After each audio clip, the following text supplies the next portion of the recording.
Matthew. Amanda. To become a medical doctor. A new nursing student at OHSU.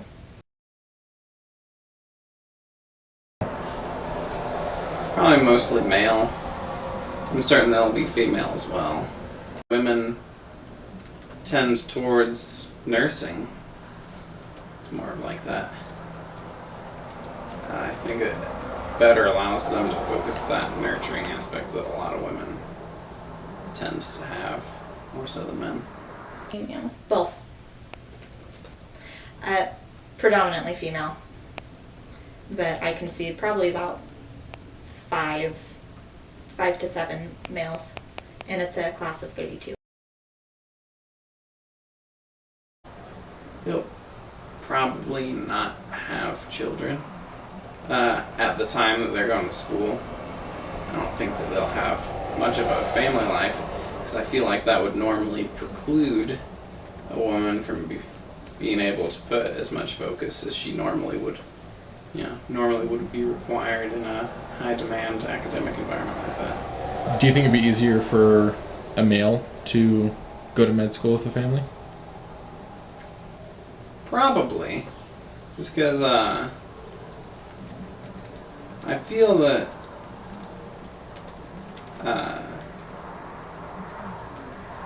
kind of throughout, North American culture, it seems like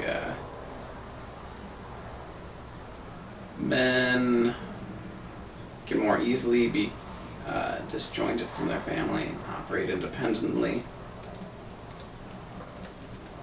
It's kind of a long-standing tradition, I feel, where American men are the breadwinners and they go forth and they work and they come home, and the women are often the homemakers, which is becoming less and less the case in today's age. I assume they better be pretty dang smart to be in this school, just because it's a challenging course, it's a challenging school, and the career itself is incredible. It's not like you can just accept some person off of the street and say, hey, you're going to be a nurse. You have to show the qualifications. Yeah, definitely. I do assume that they, or at least I would hope, that they have a caring personality. Mainly because nurses are the liaison between the patient and the doctor. So you have to be able to search through all those emotions of the patient and then make it, statistical or whatever to the doctor. Do you assume that the females will have like the same level of caring? Like more so than the general population, or? That's tough, because personal experience, I've actually had more caring male nurses and more caring male doctors than I have females. Occasionally I'll get those ones that are just astounding, but I think men are more apt to connect. Possibly it could be just with women. I always feel I've got to be considerably more cautious with women, because you never want to have yourself in a position where you can be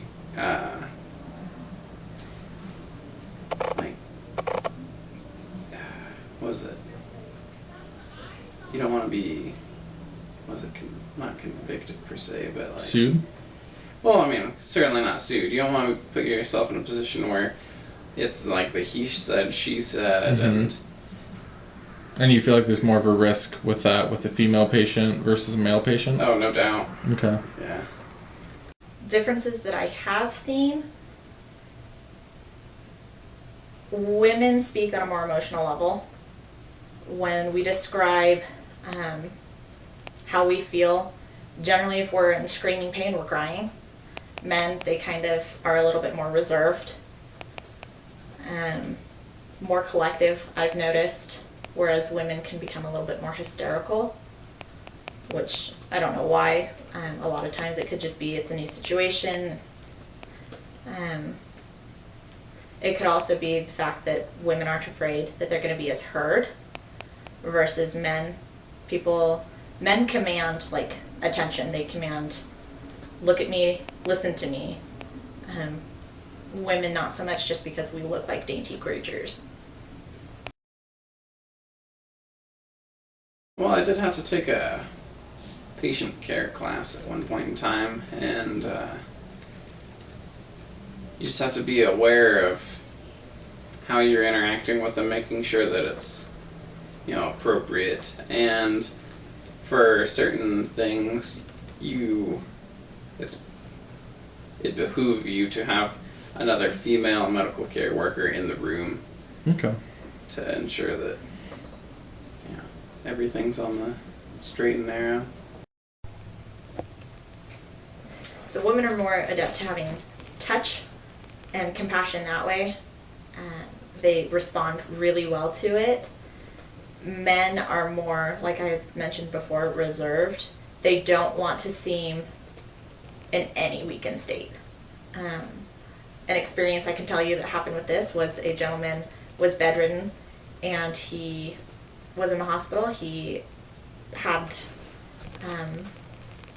bowel movements that weren't cleaned up, but he would not say a word about it because the pride got in the way. He didn't want to have a woman coming over and cleaning it up, but he also didn't want to have another man do it either because he didn't want to seem like a lesser guy in front of him. So it's very interesting how the patients react. Probably say at least 70%, maybe even a little more. I'd say probably about 60, just for a fun number, 63. Quite a Yeah, few. sounds accurate. Of the healthcare field is women. I was gonna say 75, but I like 63 better. That's really close. So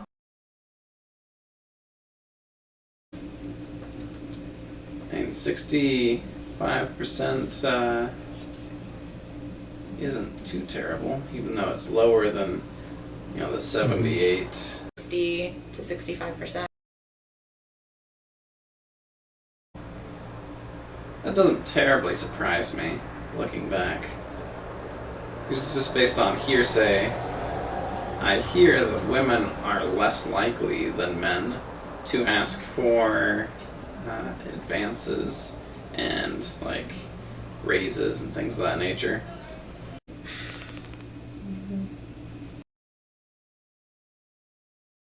Women.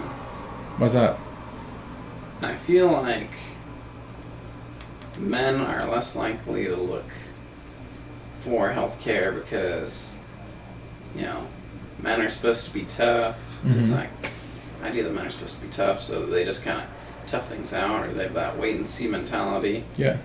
And I feel like if, say, a household has a working man and then like a mother who's kind of an at-home mom, I feel like she has a lot more time to,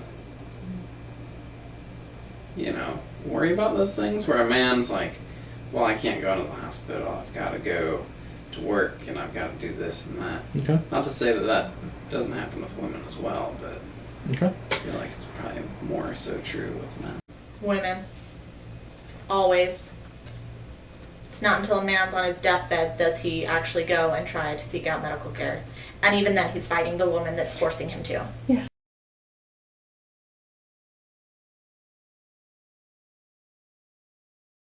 Women are mentally weaker than men. Okay.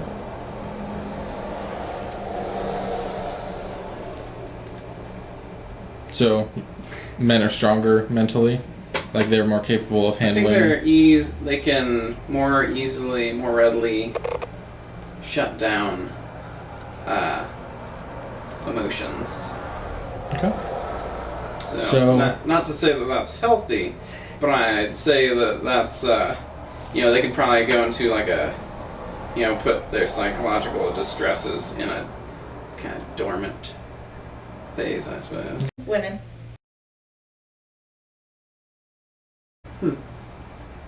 Really? Mm-hmm.